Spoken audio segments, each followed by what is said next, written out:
Bom dia! Hoje é segunda-feira, 24 de julho e começa agora mais uma edição do Bom Dia Baixada. Eu sou Natalina Nini e vamos juntos até às 9 horas da manhã.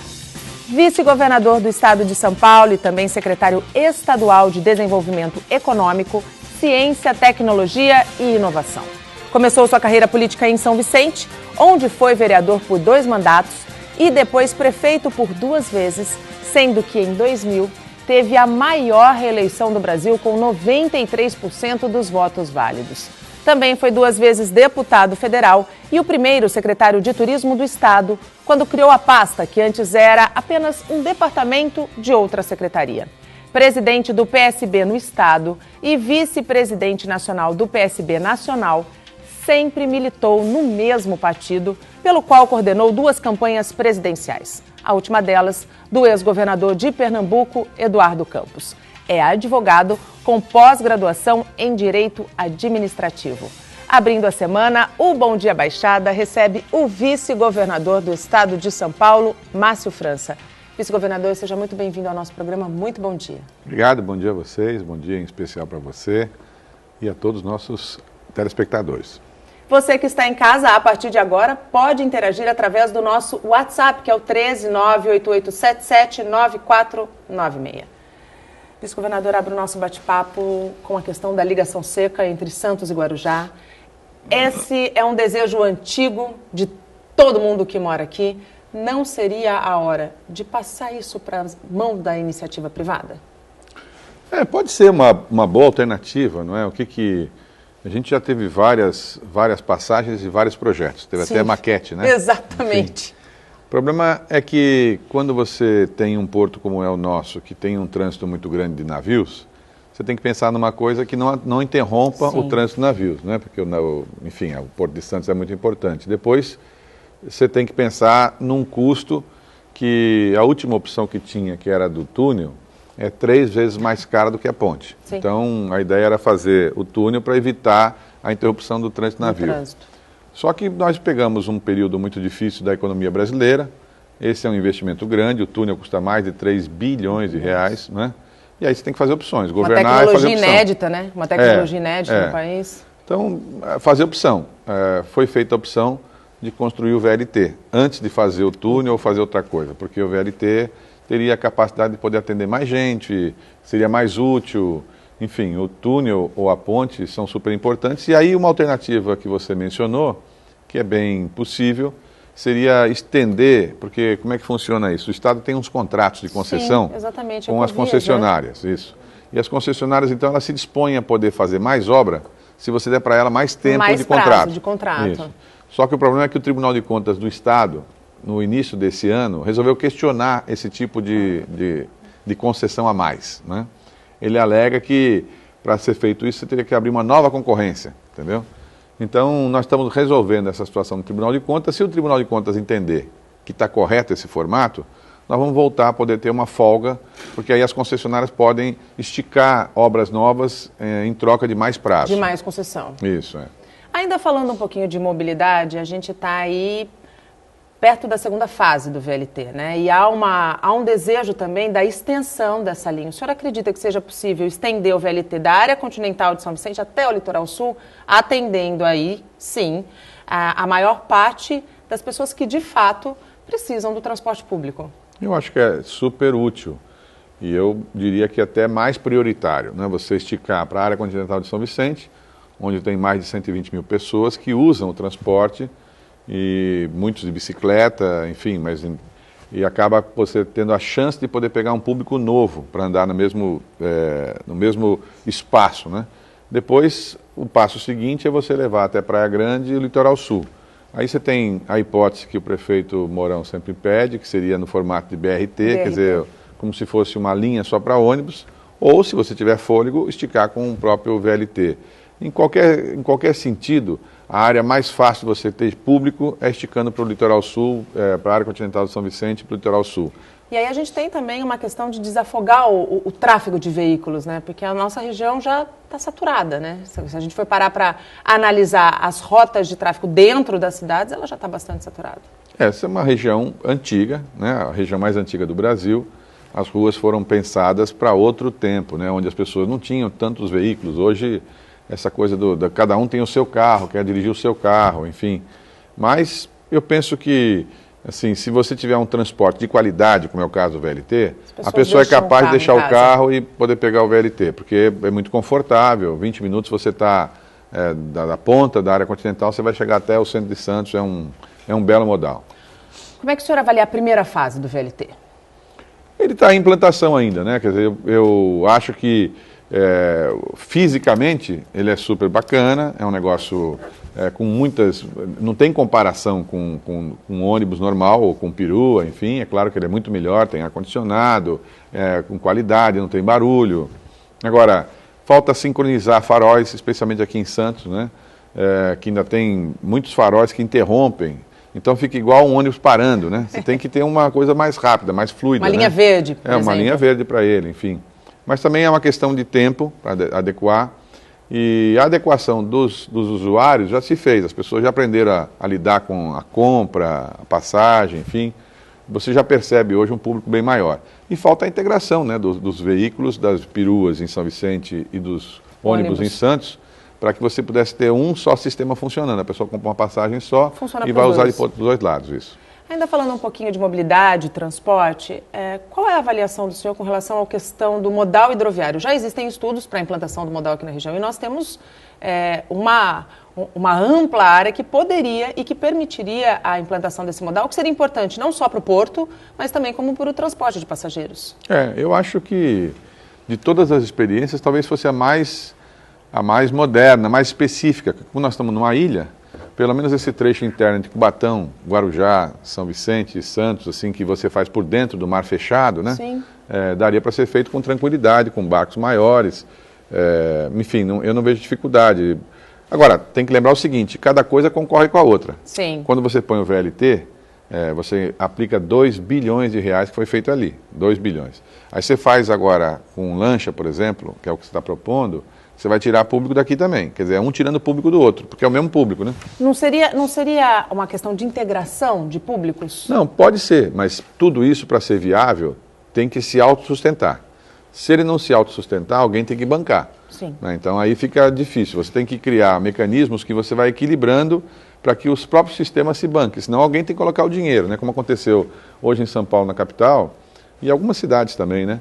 As prefeituras colocam dinheiro para o sistema não aumentar muito e ficar caro. Não aumentar a tarifa, por exemplo. Só que aí, no nosso caso aqui, seria impossível. As prefeituras não têm condição para isso. Então, você tem que fazer de um jeito que possa ser complementando e não concorrendo, né? Esse é o detalhe. Esse é o desafio. Talvez, se você pensar no tempo, teria mais lógica ter feito inicialmente o transporte hidroviário para depois fazer o VLT. Mas é que no caso já havia uma pressão, porque o VLT tinha um histórico, uma herança lá de trás, quando acabou o TIM, lá atrás, enfim, ficou um compromisso de se fazer o VLT, né? E tudo bem, não tenha dúvida que foi um grande avanço, mas ainda assim, como você falou, quer dizer, tem parte, por exemplo, Cubatão. Para chegar o VLT em Cubatão vai ter uma longa extensão. Sim. Já com a hidrovia é bem rápido, né? Você atravessa ali, você vai um pulinho só, né? Vice-governador, como é que o senhor enxerga a questão das parcerias público-privadas? Por exemplo, em São Paulo nós temos o governador, né, o prefeito João Dória, que lança a mão muito dessas parcerias para que alguns problemas pontuais e antigos da cidade comecem a ser resolvidos. Qual que é a visão do senhor nesse sentido? É super bom quando você tem a possibilidade de atrair o privado, né? A parceria público-privada, ela pressupõe que alguma coisa pública vai ser gerenciada e tocada por um privado. Para isso, precisa ter o interesse do privado. E o problema é o seguinte, você só tem interesse do privado se tiver lucro. Sem lucro, o privado não vai, porque o privado não vai lá fazer benemerência, né? Então, por exemplo, o Dória tem anunciado várias coisas, mas até agora não conseguiu fazer nenhuma, na prática, né? Nós fizemos, quando nós estávamos na Secretaria de Turismo do Estado, por exemplo, havia um centro de convenções grandes ali no Imigrantes, que tinha lá um sistema de concessão. Nós renovamos a concessão, um grande grupo se instalou, montou um mega, maior espaço hoje da América Latina e paga um valor de quase R$400 mil por mês para o Estado. Antigamente o anterior pagava 30. Então foi bom para o Estado, foi bom para ele e bom para todo mundo, né? Mas é preciso ter um interesse privado. Então, por exemplo, você vai fazer o Ibirapuera ficar privatizado, digamos assim, né? Aparentemente é simpático, o Estado deixa de gastar, enfim. Só que quando a pessoa for usar o Ibirapuera, ela vai pagar o estacionamento, vai pagar um ingresso, vai pagar, aí começar a reclamar. Mas, pô, como é que pode ser isso aqui e tal? Imagina você, por exemplo, assim, no Jardim de Santos. Entendeu? Vamos fazer uma PPP no Jardim de Santos. Aí a pessoa, para andar no Jardim de Santos, tem que pagar alguma coisa, porque estacionamento, não sei o quê, o chuveirinho. Quer dizer, criar hábitos das pessoas pagarem não é muito simples, né? Você veja a história dos pedágios. De um lado, você sabe a própria concessão das rodovias, né? Exatamente. Que melhora as rodovias. Quem anda pelo Brasil conhece bem a situação das rodovias. Claro. Se você for comparar a rodovia do Estado de São Paulo com rodovias, por exemplo, de Minas Gerais, Sim. Goiás, você paga o pedágio com muita tranquilidade, né? É que, no fundo, é o seguinte, encontrar esse ponto de equilíbrio termo, né? não é fácil. A gente, por exemplo, me recordo, eu fiz PPPs no tempo que não tinha PPP, né?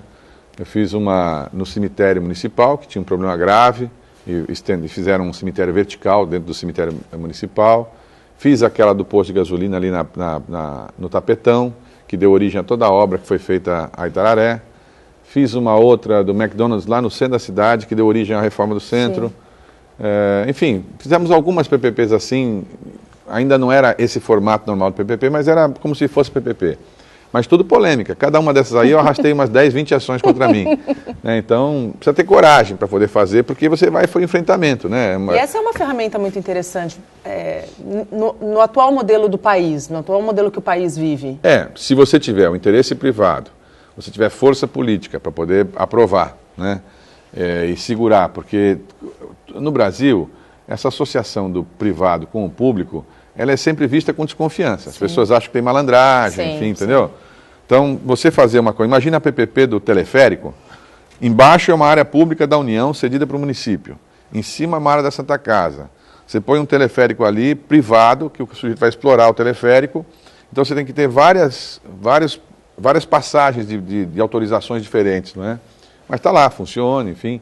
Agora, dá para ficar melhor. Entendeu? Esse é o problema. E a região tem, né? E a região tem aspectos interessantes para atrair o investidor, não tem?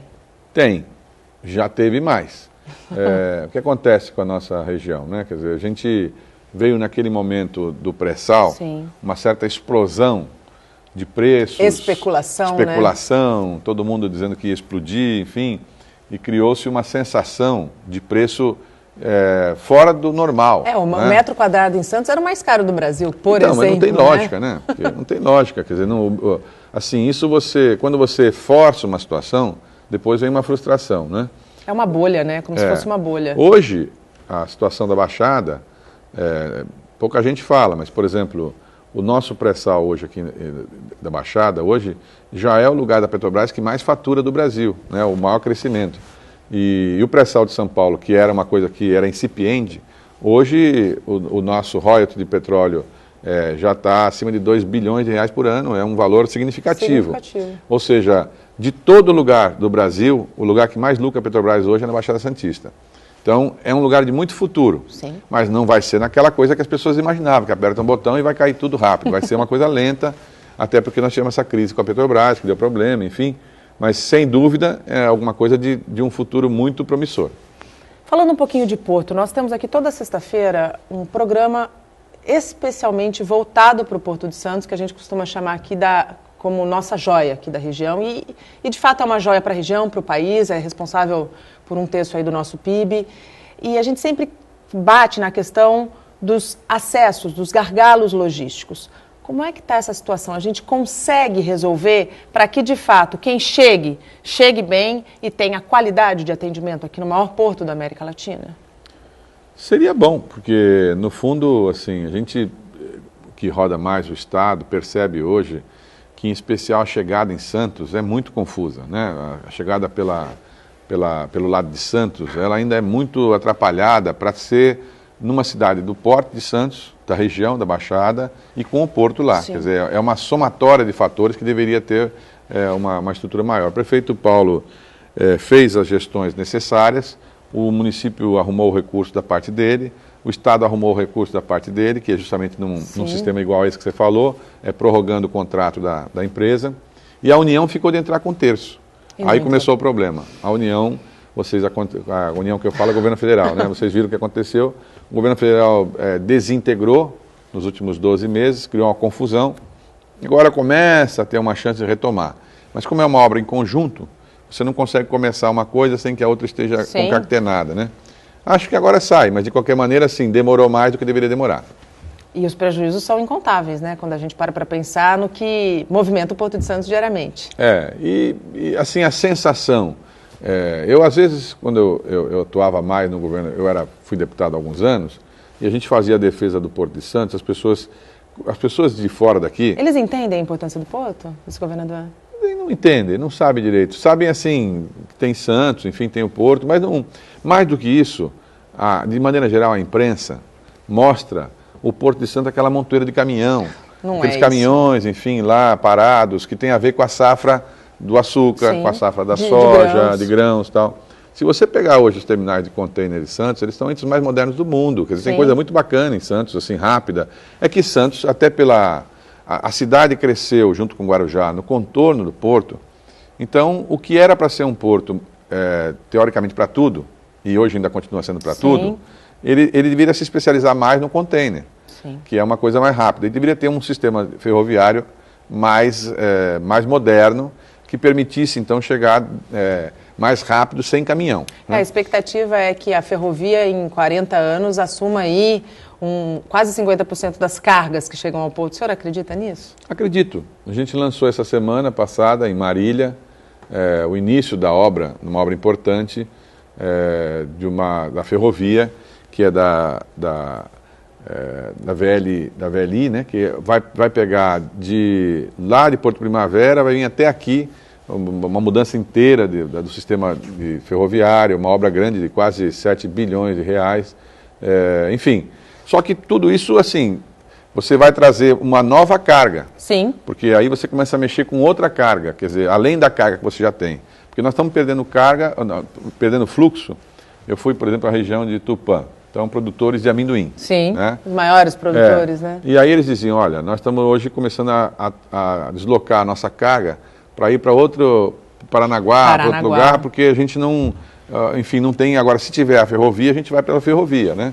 Então, assim, no Brasil, de maneira geral, as coisas não foram feitas assim organizadamente, né? A gente sabe que é meio no improviso, né? Todo mundo fala da história ferroviária, da importância ferroviária, mas o sistema ferroviário de hoje é praticamente o mesmo de 50 anos atrás. Optou-se pelo transporte rodoviário e parece que não se sai do rodoviário, né? Porque é um sistema de PPP, mais ou menos. Quer dizer, é o privado quem faz o investimento. O privado fazer o investimento, ele tem que sentir que vai dar lucro. Sim. Se ele não sentir que vai dar lucro, ele recua, né? Vice-governador, ainda falando da questão aí de transporte, que abordamos bastante no primeiro bloco, tenho que fazer uma pergunta para o pessoal que mora na região de Itanhaém, porque semana passada foi dado um importante passo pelo governador Geraldo Alckmin. Quais são as expectativas para o aeroporto de Itanhaém? Bem, o aeroporto foi privatizado, né? Quer dizer, foi feita uma concessão, o grupo privado vai explorar. Tem bastante opções, ele já é o 5º em movimento do Estado de São Paulo, em função da Petrobras, né? Agora, aviação de carreira, que todo mundo fica na expectativa, quando é que vai descer um avião? Né? Quando é que vai descer um avião lá, um avião de carreira, né? Isso depende do fluxo, quer dizer, precisa ter gente querendo embarcar para Itanhaém ou sair de Itanhaém para algum lugar, né? A gente sempre ouve falar a história do Guarujá, Itanhaém, enfim. Para isso, como nós temos uma distância não é tão longe para Congonhas, seria uma concorrência. É uma concorrência, quer dizer, então, por que o sujeito vai tirar de Congonhas e vai descer aqui? Né? Para você ter um avião inteiro de gente querendo descer aqui do que descer lá, né? Sendo que você está a 50 minutos, 1 hora de Congonhas, enfim. Então, com o tempo, se você tiver fluxo, tudo você viabiliza, né? É o que todo mundo espera do Guarujá, um dia. Eu sempre defendi que fosse em Itanhaém, porque me lembro quando o Covas foi aniversário, aquele ano 2000, o governador transferiu a capital do estado para cá, era o Covas na época, né, para São Vicente. E ele perguntou para mim, prefeito, o que você acha que tem que ser feito aqui na Baixada de importante assim, para a gente fazer pelo estado? Eu falei, olha, 100% de saneamento básico, o aeroporto de Itanhaém e o Centro de Convenções em São Vicente. Ele fez, de fato, as coisas acontecerem. Agora, Para ter um aeroporto com fluxo, precisa ter economia bombando. Sem economia bombar, não é o momento, é isso. Com relação aos assaltos constantes que ainda acontecem na rodovia Imigrantes, viadutos foram feitos para evitar a ação dos marginais, semáforos foram retirados, no entanto, a gente ainda continua vendo gente morrendo, ou subindo ou descendo. É um problema, sobretudo, de segurança pública. Não seria a hora, vice-governador, da gente pensar em mais policiais rodoviários, principalmente naquele trecho mais crítico? Claro, acho que tem que ter a capacidade da inteligência da polícia, tem que perceber que nesses espaços físicos tem que ter mais policial. Agora, é preciso notar também o seguinte, você não vai ter policial em todo canto. Né? Você não vai ter um policial para cada 50 metros, em todos os dias, em todas as horas. Né? E ali, o problema grave, o que é? Você tem comunidades que se instalaram no contorno da rodovia. Não é? Então, você vai colocar coisa para minimizar. E comunidades muito carentes, né? O ideal é que você tenha, de verdade, assim, você possa mexer nessas pessoas e colocar em espaços mais dignos. Tirá-las de lá, né? Pelo menos colocá-las em lugar mais adequado, né? Até porque para elas próprias também o fluxo é difícil, enfim. As rodovias de trânsito mais apertado, mais rápido, como é o caso da Ecovias e toda a Imigrantes, enfim, ela demanda você ter pouca parada, né? Então a pessoa vem em alta velocidade. Qualquer coisa que caia na pista, que entre na pista, fica muito perigoso. Então, enfim, nesse instante a tarefa está com a Polícia Rodoviária de colocar mais gente naqueles espaços onde tem acontecido mais vezes, né? Um outro problema que a Baixada tem enfrentado está diretamente relacionado à saúde. Né? Algumas cidades da região, em virtude da crise, foram bastante afetadas, a exemplo de Cubatão, que fechou um hospital, a expectativa de reabrir em setembro. Mas, sem muita condição nas suas cidades, elas acabam migrando, muitas vezes para Santos, superlotando o sistema que foi criado para atender um número X de pessoas, hoje chega a atender até 2X de pessoas, né? Como é que o governo do estado pode trabalhar para tentar, se não resolver, minimizar esse problema? Acho que algumas situações são mais emergenciais, né? O caso mais grave do litoral hoje, sem dúvida, é São Vicente e Cubatão. São Vicente tem uma única estrutura, que é o CREI, que está lá desde o tempo que eu fui prefeito, e ele não é suficiente. Então nós vamos fazer de cara o AME+, que o AME+ permite que você faça pequenas cirurgias, internações, você evita, você põe resolutividade no final, você atende, faz o exame e faz a cirurgia, né? Vamos ver se a gente consegue, o prefeito está muito empenhado, o Pedro lá, o Caio também, enfim, de conseguir talvez fazer em 2 etapas, fazer primeiro uma coisa, ainda que seja num espaço não perfeito, e depois construir um que leva 2 anos para ser construído, porque aí é um prédio, enfim. Para que o atendimento seja mais rápido, a implantação seja mais rápida. E é preciso lembrar o seguinte, quer dizer, o Estado de São Paulo, ele, como todo o restante do Brasil, ele já faz muito mais serviço do que ele recebe do SUS. Sim. E a tabela do SUS está congelada faz 12 anos. Quer dizer, então, o SUS nacional não repassa para as pessoas. Hoje a gente atende em São Paulo, você pensa em câncer no Brasil, né, você pensa nos CESP, nos grandes hospitais de São Paulo. Quem banca? Você, eu, todo mundo que é de São Paulo. Mas quem usa? São Paulo e o Brasil. O Brasil todo. Porque o Brasil vai para lá, né? Você vai numa nos órgãos, nos hospitais de São Paulo, nos grandes, em Cor, enfim, você vê uma quantidade enorme de pessoas de fora. Porque são referência, inclusive, né? O sistema é único de saúde. Então, por exemplo, Santos recebe mais cliente, mas Santos recebe 3 ou 4 vezes mais que os outros municípios do mesmo tamanho. Porque, claro, ele recebe mais porque ele tem mais serviço de referência, né? Agora, tudo isso, a gente tem que encontrar mecanismo de amenizar. Eu acho que a maneira mais simples seria você conseguir fazer com que as cidades tivessem sua própria estrutura montada, minimamente, né? A prioridade nesse instante é abrir o AME em São Vicente. Em quanto tempo, mais ou menos, vice-governador? A gente está fazendo uma força para ver se a gente consegue fazer até o final desse ano, começo do ano que vem. Expectativa de atendimento de mais ou menos quantas pessoas abrindo o AME? Olha, posso usar como referência o caso do CREI, que hoje atende 1.000 pessoas por dia, né? Uma boa parte disso vai se deslocar para o AME, porque é pequena cirurgia, internação, enfim, é uma coisa de referência e vai servir muito para desafogar o restante da estrutura. Aqui a gente também diz muito no Bom Dia Baixada da importância de se pensar metropolitanamente, né, de cada cidade não imaginar ou olhar só para o seu problema. especialmente quando a gente pensa em turismo, né? O turismo pode ser, porque nós estamos numa região turística, com exceção de Cubatão, Cubatão ainda não recebe verba Haddad e enxergou, viu, né, nesse momento de crise, a importância de ser uma instância turística. O senhor foi secretário de turismo, conhece o potencial turístico que tem em nossa região e, no momento de crise, a importância desta ferramenta para a própria economia. Como que a gente pode fazer? O Condesb hoje tem um trabalho bastante intenso sobre esse tema, mas a gente ainda vê que está longe, né? Os municípios ainda estão longe de pensar metropolitanamente. No fundo é o seguinte, você precisa, para fazer turismo de verdade, você precisa de dinheiro, entendeu? Dinheiro assim, você pega equipamento público ou privatizado, mas de qualidade.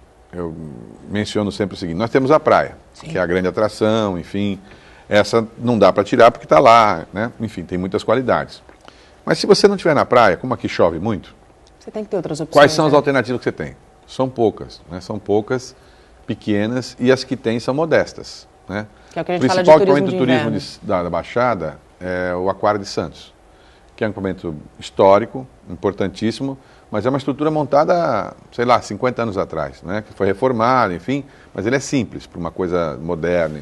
A gente, quando eu fui prefeito, eu me esforcei muito em criar marcas desse jeito. Foi o caso do teleférico, aquele deck de pesca, alternativas que você pudesse pensar quando não tem praia. Sol, né? Ou que você tem uma alternativa. Você vai à praia um dia, mas vai em outra coisa no outro dia. Nem todo mundo gosta de praia, né? 100% do tempo. Claro. Então eu acho que, no nosso caso, você precisa que a região tenha investimentos em determinados equipamentos públicos que pudessem ter força para trazer gente de fora, né? E servir como atração para gente de fora. Como a gente fez lá com o Horto, por exemplo, que era uma coisa meio local e de repente com o zoológico, né? Acabou ficando coisas mais assim para trazer gente de fora. Mas dá para você qualificar mais isso, né? Então, fazer coisa indoor e investimento. A Baixada recebe mais de 100 milhões de reais por ano do DAD. Os municípios, como não tem outro recurso, eles usam esse mesmo recurso para poder manter um pouco da cidade funcionando. E a gente tem muitas qualidades, e tanto que continua vivendo. Mas, como você falou, é preciso que o poder público faça a sua parte, é preciso que o privado também faça a sua parte, né? Não dá para... Eu reclamava muito da falta de criatividade na questão comercial, de você ir, por exemplo, num restaurante, o modelo de prato é idêntico em 100 restaurantes seguidos, não tem uma mudança, parece um atrativo, né? Você quiser, na Baixada, a gente às vezes não percebe, mas, por exemplo, pega um viés específico, como, por exemplo, a pesca, né? Hoje você estava reparando, antes de vir para cá, né? Dezenas de barquinhos saindo pela Ponte Pensa que pessoas que vão pescar, vem de São Paulo para pescar. Sim. Hoje é segunda-feira, quer dizer, eles fazem isso todos os dias, todo dia tem gente, mas não é feito de maneira profissional ainda como poderia. Já muita gente vive disso, mas ainda pode ser muito maior, né? Porque nós temos fluxo para isso. Então, é preciso qualificar. E aí eu acho que o Condesb, todas as nossas estruturas que foram montadas no interior, nas regiões metropolitanas, elas chegaram até o ponto que dava, que é assim, reunião, estrutura, pensamento, planejamento, mas agora falta dinheiro. Execução, quer dizer, falta dinheiro, falta poder. Quer dizer, senão você acaba virando uma confraria. Você se reúne, discute e tal, mas não tem uma solução. E descrédito também, né, vice-governador? Porque a população acaba tendo a sensação de que se fala muito e se faz pouco. Eu acho que criar esse mecanismo na nossa região, de você ter mais poder de fazer atividades, por exemplo, o recurso do DAD, ele pode ser feito coletivamente, como é feito hoje, um pouquinho para cada um, mas ele pode, eventualmente, todo o dinheiro ser usado para um grande equipamento. Sim. Que sirva a todos. Que sirva para a região metropolitana. Por exemplo, vou dar um exemplo simples assim, vai. O Beto Carreiro, ele foi criado num espaço físico e, em função dele, o restante todo das cidades do contorno se desenvolve. Então, um equipamento daquele tamanho é o que poderia ser feito aqui. Mas ainda falta essa consciência de que a região é metropolitana. Falta, porque casa que falta pão, todo mundo grita, ninguém tem razão, né? Que as pessoas ficam desesperadas tentando. O prefeito hoje em dia é uma atividade de alto risco, né? Porque o prefeito ele assume a cidade, Ele não tem dinheiro a não ser pagar salário, funcionário e despesa. Cubatão está numa situação horrível, né? E Cubatão teve uma agravante, que foi a história da Uzi Minas. Exatamente. Quer dizer, então, a desaceleração nacional afetou diretamente Cubatão, né? Então, por mais que você fale, olha, a culpa é do prefeito, a culpa é de um sistema nacional. E acontece que cai na mão de um prefeito. Então, se o sujeito tiver 5 milhões, antes de tentar pensar numa coisa turística, ele pensa em colocar alguma coisa na saúde, em arrumar uma escola, em asfaltar uma rua. Pagar folha de salários atrasados. É isso, né? É isso que ele tenta fazer. E isso é claro que não é uma coisa atraente, né? A pessoa que vem de fora não quer saber disso, ela acha que está funcionando, né? Vice-governador, falando um pouquinho de geração de emprego, já que a gente falou de Cubatão, pegar o gancho. A Baixada Santista vem na contramão do cenário nacional. O cenário nacional, mesmo que timidamente, tem aberto postos de trabalho. A Baixada Santista tem fechado postos de trabalho. Muito por questão da situação lá de Cubatão, mas além de Cubatão, a gente vê que mês a mês postos de trabalho são fechados. Como é que a gente pode atrair investidores nesse momento para que a gente consiga começar a respirar aqui na Baixada? Então, eu acho assim, eu fiz outro dia uma sugestão na imprensa local aqui, de 10 pontos para você, em 10 anos, crescer 10 vezes. Né? Primeiro, nós temos que ter universidades públicas de porte, bem instaladas, grandes. Por quê? Porque eu noto em São Paulo, quando você vai para a região de São José dos Campos, para Campinas, para São Carlos, Ribeirão Preto, onde tem grandes universidades públicas, automaticamente você gera negócios grandes, sim, porque você qualifica a mão de obra, sim, as pessoas atraem investimentos, enfim. Então, universidades públicas, cursos... Polo de pesquisa, Polo de pesquisa, coisas assim. Então, esse é um ponto importante. Segundo, acessos melhorados, né? Alguns acessos têm que estar melhorados, mais amplos. O litoral ainda é um lugar que você chega em vias de mão dupla. O Vale do Ribeira, você chega em pista única, por exemplo. Né? É uma das poucas regiões de São Paulo que acontece isso.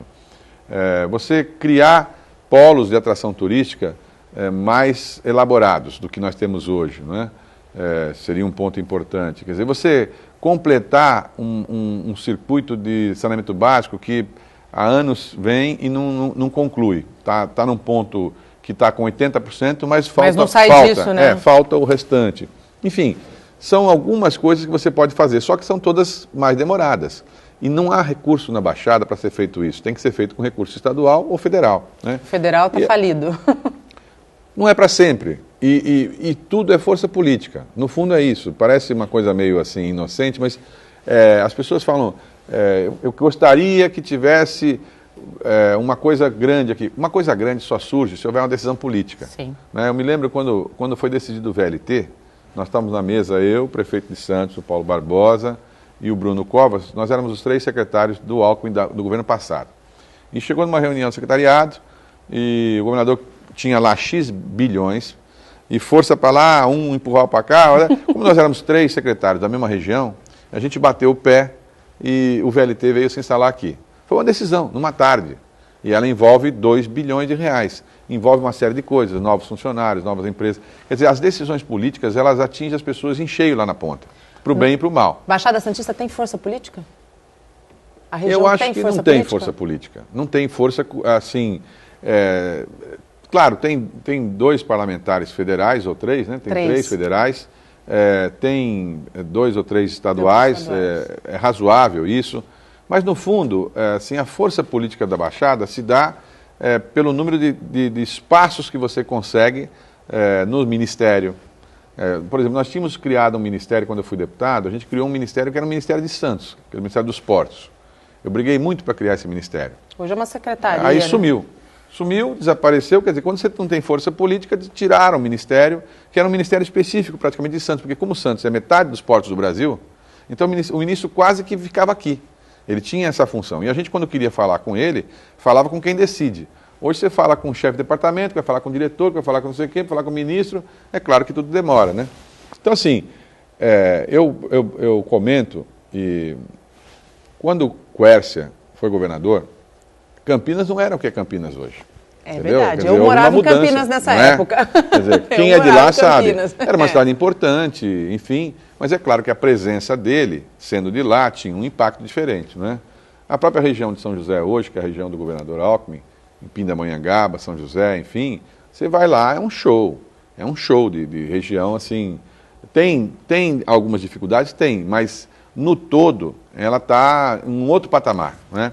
Agora, você vai lá, tem uma universidade pública, tem um instituto público de pesquisa, tem um instituto federal, força política, né? Porque é normal isso, cada um vai puxar um pouco a sardinha para o seu lado, né? Quer dizer, para onde você vive, onde você tem relação, é normal que aconteça isso. Eu acho que a gente, na Baixada, nós temos uma característica que é muito comum em regiões como a nossa, meio Rio de Janeiro. O Rio de Janeiro é um pouco assim, né? O Rio não se sente, ele se sente meio mundial.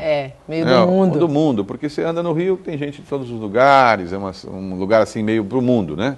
A Baixada se sente um pouco assim de todo mundo, porque todo mundo vem aqui, né? Então tem muita gente que vem de fora, enfim, tem essa relação.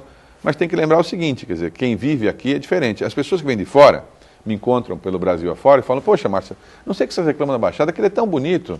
Tem a praia, tem o jardim, é tudo tão bacana. Porque a pessoa conhece só a parte da praia. Sim. E ela não vê o resto, ela fala, mas onde é que está o problema lá? Ela não vive lá. Ela não vive claro. Aqui, né? A gente aqui percebe claramente que a gente, em relação a outras regiões do Brasil, podia estar na frente, podia estar melhor do que está. E eu acho que nós tivemos uma oportunidade lá para trás, quando o Covas foi governador, eu me recordo. O Covas nunca foi, ele não teve uma carreira política em Santos. Sim. Né? Ele foi deputado, mas eu me recordo de falar com ele e ele me falou uma vez assim, em Santos nunca me valorizaram, porque ele foi prefeito em São Paulo. Em São Paulo. Lembra? E ele era um nome, ele morou em São Paulo. Ele era um nome nacional, né? O Covas era um nome nacional, sim, um nome sim. que seria presidente da República, né? Se tivesse tido tempo de vida, ele seria presidente da República. E, então, assim, nós temos que adquirir força política. Com a força política você consegue mais recursos e com o recurso você consegue o investimento que você precisa. É mais ou menos assim. Só que não é simples fazer isso porque você, ao mesmo tempo, tem que fazer uma carreira para chegar nesse ponto e não dá para você fazer, não surgem aos milhares isso, né? Sem dúvida. E é sobre essa força política que a gente vai falar no próximo bloco. Eu vou pegar o gancho do bloco anterior, onde o senhor citou a questão da importância da força política. Nós, ano que vem, teremos um ano de eleição. Muito provavelmente o governador Geraldo Alckmin sai à presidência e o senhor automaticamente assume o governo do estado de São Paulo. Vai ser o primeiro da região a assumir esse posto tão importante. A gente pode imaginar, então, com o senhor como governador, que a Baixada tenha mais força política? Bom, pelo menos vai poder reclamar mais vezes, né? Vai reclamar mais perto, né? Olha, o que eu posso dizer é o seguinte, o governador Alckmin é um exemplo de convivência, né? Um homem público que é governador pela 4ª vez, é alguém que teve uma longa trajetória, foi de vereador, deputado, enfim, é uma pessoa extremamente reta, né, equilibrada, é um exemplo de condução de vida pessoal, muito discreto. Quem o conhece sabe, né? Muito discreto, não faz show, né, mas também não erra, né? E tem a impressão que ele gostaria de ser presidente da República, né? Ele já disputou uma vez, perdeu uma eleição para o Lula no auge, por 6% dos votos. Se ele for candidato, o Brasil terá uma boa chance de ter um bom candidato. Lembre-se, todo mundo, que é importante, que São Paulo não elege um presidente da República Paulista há 111 anos. É verdade. Desde Rodrigues Alves, em 1906, nunca mais houve um paulista presidente da República, né? E São Paulo, mesmo na dificuldade brasileira, ainda é um estado que sobrevive muito melhor do que o resto. Sim, né? sim. E, então, é claro que o modelo daqui está melhor aplicado. E seria bom que o Brasil experimentasse um pouco desse modelo. Então, eu vou torcer para que o Alckmin seja candidato e para que ele seja eleito. Agora, se ele fizer a trajetória dele, aí, naturalmente, por força de lei, eu assumo. Sim. Na hora que ele sair. Será uma honra, porque nós somos 40 e tantos milhões de paulistas e só um tem a honra de ser o governador, claro que, mas para quem também, como eu, passou uma longa vida na política, né, é uma expectativa de você conseguir, durante um período, você demonstrar que você é capaz de gerenciar uma coisa desse tamanho. São Paulo, quando eu era menino, estudava aqui, enfim, Martim Afonso, aqui na Católica de Santos, a gente dizia, olha, São Paulo está quase chegando no PIB da Argentina. Hoje São Paulo é 3 vezes o PIB da Argentina, é 2 vezes o Canadá. É um país dentro de um país. Então, você governar um país dentro de um país, é claro que é uma responsabilidade. E acho que, no nosso caso, não tem como você não ter mais atenção para onde você vive. Eu moro em São Vicente, então eu continuo vivendo aqui, eu percebo as dificuldades. Você estando aqui, você consegue conviver com as coisas mais difíceis e perceber onde tem mais problema, né? E se tiver uma decisão para tomar entre lá e aqui, é claro que vem para aqui. Né? Então você é uma chance, embora seja por um período curto, né? E naturalmente depende sempre do governador Alckmin, porque é o movimento dele que dará o meu movimento. Como é que o senhor analisa o cenário presidencial para o ano que vem, levando em consideração todo o cenário que a gente está vivendo já há quase 2 anos? Bem, o que eu enxergo aqui hoje? Eu enxergo a possibilidade muito provável do presidente Lula ter situação jurídica difícil, portanto não ser candidato. Então, o senhor acredita na condenação do Lula? Acredito na condenação. Um conjunto da obra, né? Há uma coisa assim muito forte em condená-lo, né? Eu tenho minhas dúvidas com relação ao que é falado, mas de qualquer maneira acho que a condução que está sendo feita é para uma confirmação da condenação. Depois, no STJ ou no Supremo, ele pode reverter. Mas a condenação lá na 2ª região, que é a que ele vai ser julgado, 2ª, 3ª região, 4ª região, né? 4ª região. Eu acho difícil ele escapar de lá. Essa condenação vai tornar inelegível. Aí nós teremos o Ciro, candidato, com quem eu convivi, ele foi deputado comigo, eu fui líder dele na Câmara, é um sujeito muito inteligente, ele inclusive nascido aqui em São Paulo também, né? Ele é de Pinda. Da mesma cidade do governador Alckmin. Mesmo que a cidade do Alckmin. Eu acho que vai ter uma guerra de Pinda, porque ele vai ser candidato, eu acho que com apoio do PT, e acho que o Alckmin será o candidato do PSDB, com apoio de vários partidos, e aí vai ficar, assim, uma certa pasteurização do restante. Ou nós teremos o ministro Meirelles como candidato do governo, né? Hoje o Michel não tem mais, eu acho, condição e vontade nenhuma, de escutar. Né? O PSDB saiu da base em maio, né? O PSB saiu da base em maio tirando 35 deputados e 7 senadores. O presidente Temer é um homem experiente. Ele sabia que é difícil. Quando você assume e você é eleito, você tem um tipo de força. Sim. Quando você assume e você não é eleito, você assume numa sequência, é mais difícil você passar coisas mais complicadas, né? Então ele ficou impopular. Mas eu acho que lá na frente o Brasil vai crescer o ano que vem bastante. O senhor acredita nisso? Acho. Acho que nós vamos crescer acima de 3%, 4%. Vai surpreender todo mundo. E as pessoas vão dizer, ora, quem foi o gênio que produziu isso? E assim como o Fernando Henrique fez lá atrás, eu acho que o ministro Henrique Meirelles pode criar a vontade de ser candidato. Então teremos lá alguém do governo, o Alckmin e o Ciro. E, eventualmente, as outras candidaturas, assim, talvez o Bolsonaro, mas não tem hoje partido para ser candidato. Talvez a Marina, mas quase sem tempo de televisão. Né? Então, eu diria que o jogo fica entre essas três forças aqui. Essas três forças. O deputado João Ramalho, do PMDB de Minas Gerais, disse que a Lava Jato já cumpriu sua missão. E que ela deveria ter prazo para terminar em no máximo 6 meses, que o Brasil já não aguenta, na opinião dele, conviver mais com isso. O senhor concorda?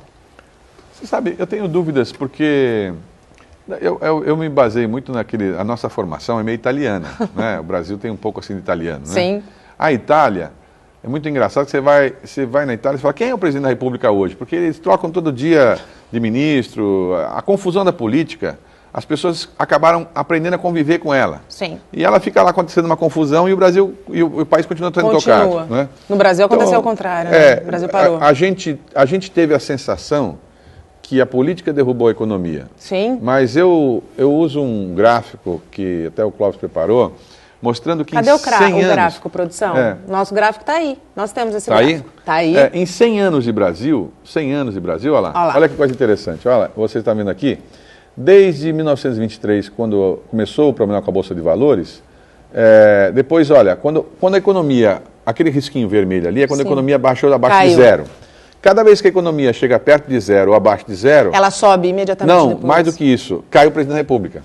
Ali caiu o presidente da República. É verdade. Foi o golpe do Estado quando o Getúlio assumiu em 32. Depois, o Getúlio ficou um tempo, quando a economia dele despencou, chegou perto de zero em 43, voltou à democracia. Aí subiu de novo, aí quando caiu abaixo perto de zero ali perto de zero foi o golpe de Estado em 64. Depois subiu de novo, caiu de novo, aí foi a democratização de novo, a redemocratização.